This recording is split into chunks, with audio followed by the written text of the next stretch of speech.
Maraming salamat po sa bigas. Makakabili na po ako ng gamot ko. Makakainom na po ako ng gamot ko. Maraming salamat po, Gob.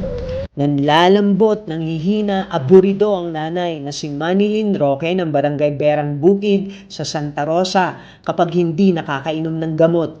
Side effect daw ito ng lumalaki niyang goiter.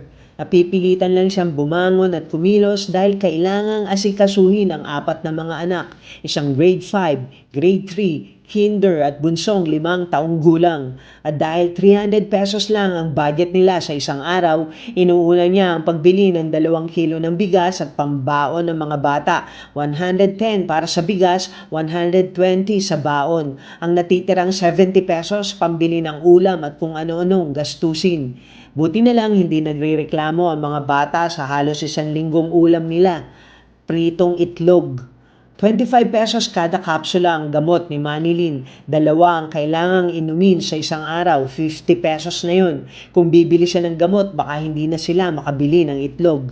Kaya totoong malaking tulong sa kanyang pamilya at sa kanya ang ayudang bigas ng Kapitolyo. Napakalaking tulong po. Kasi sa araw-araw po, bumibili kami 2 kilo.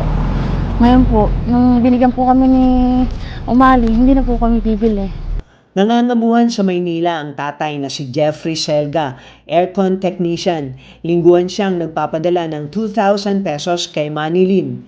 19 si Manilyn nang ipanganak ang panganay. Parehong grade 6 ang tinapos ng mag-asawa. Kung bibigyan daw si Manilyn ng pagkakataong baguhin ang buhay, hindi muna siya magpapamilya. Tatapusin muna niya ang pag-aaral, magtatrabaho at tutulong sa magulang.